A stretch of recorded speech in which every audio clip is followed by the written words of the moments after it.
Pemirsa, saat ini Kota Kediri telah memiliki puluhan poskestren yang tersebar di berbagai ponpes.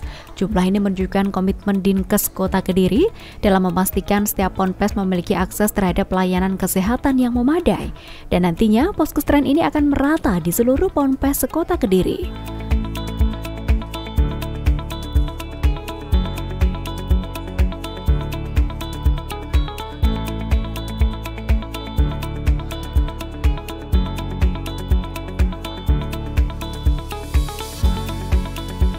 Yang sudah dewasa ini punya kelebihan seperti kekuatan gitu ya, terbang itu bisa sampai 40 sampai 100 meter, dan biasanya itu bergantung dan nempel. Biasanya Mas Baya bisa dipahami, nempel di gorden-gorden, terus di baju-baju yang digantung, dan juga benda-benda lain yang mungkin kotor seperti itu dan sangat lembab. Next.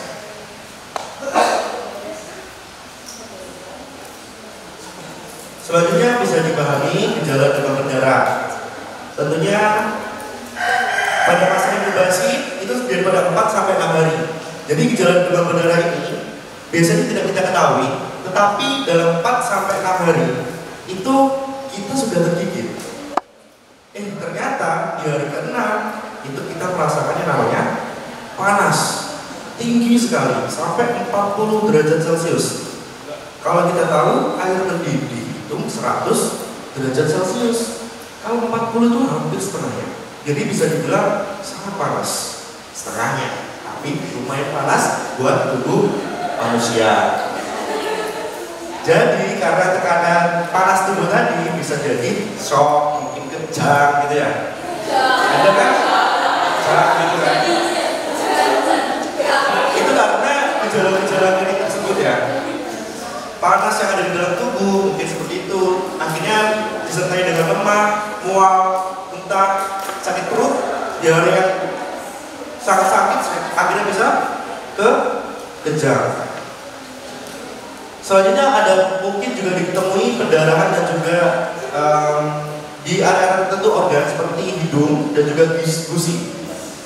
Lalu ada rasa sakit pada otot persendian, makanya dibilang sebagai istilahnya ya di ilmiah itu rebound fever, atau dia itu sebagai penyerang persendian.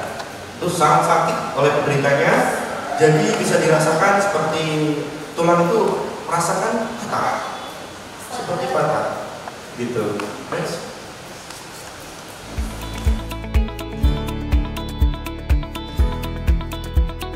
Dengan adanya program poskestren ini, tidak hanya penting untuk kesehatan para santri, tapi juga menanamkan nilai-nilai penting tentang kebersihan dan kesehatan di lingkungan pondok pesantren.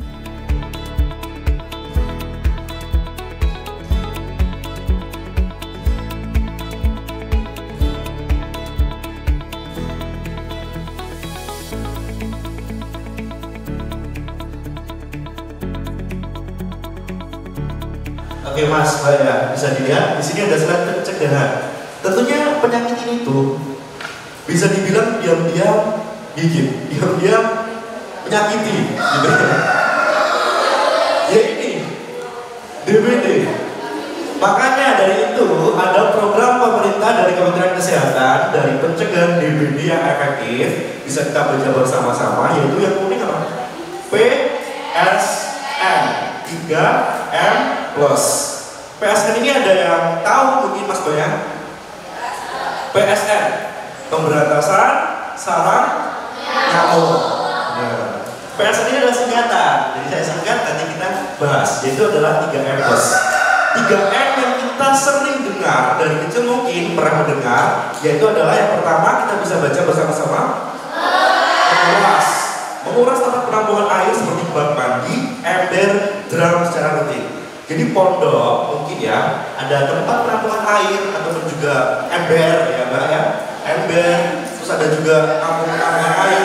Bisa kita lihat di sekitar pondok saja seperti bunga pot gitu ya. Itu kalau ada air yang menampung di situ, yang mungkin pot-potnya itu ada airnya, itu bisa dilihat kalau ada genangan air, itu kemungkinan bisa ada yang namanya jentik-jentik. jentik-jentik, bukan nyamuknya. Karena nyamuk itu tidak mungkin berenang kalau masih kecil ya. Jentik-jentik. Makanya dikuras. Benar. Lalu ada pencegahan yang kedua yaitu dengan menutup. Bentuk tempat penyimpanan air agar tidak menjadi sarang nyamuk. Selanjutnya ada mendaur ulang. Ini adalah efisiensi dari sampah yang tadi kita udah klasifikasikan dari 3 komponen sampah yang kita bedakan dengan cara yang lebih efektif, yaitu dengan mendaur ulang menjadi barang bekas yang bisa digunakan dengan baik. Melalui penyuluhan Poskestren yang menghadirkan para santri Al-Islah ini, diharapkan dapat memberi manfaat dalam mengedukasi santri, terutama mengelola pondok masing-masing dan mempromosikan kesehatan, serta membantu masyarakat yang sakit agar kembali sehat.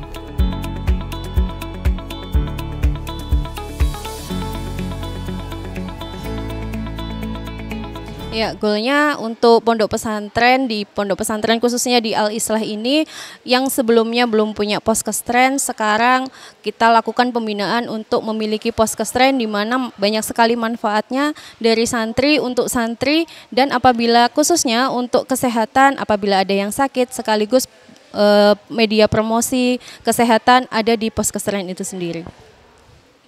Harapannya semoga materi yang sudah diberikan terkait perilaku hidup bersih dan sehat itu bisa dilakukan agar para santri dan santriwati bisa melakukan program-program 13 indikator tersebut, dan untuk Skabias dan WPD para santri juga mampu untuk mengetahui tentang 3M+ dan pencegahan-pencegahan terkait dengan penyakit yang ada di sekitar pondok pesantren. Seperti itu.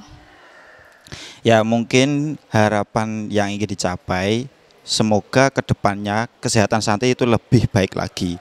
Dari sebelumnya yang hanya fokus pada obat P3K, terus langsung kolektif ke rumah sakit, ke depan jika ada program pemerintah yaitu Poskestren, semoga Pondok Al-Islah lebih meningkatkan lagi kesehatan untuk para santrinya. Demikian tadi pemirsa berlangsungnya penyuluhan promosi kesehatan Poskestren yang ada di Pondok Pesantren Al-Islah Kota Kediri. Saya Devi Ade mengucapkan terima kasih atas kebersamaan Anda. Sampai jumpa dan salam JTV.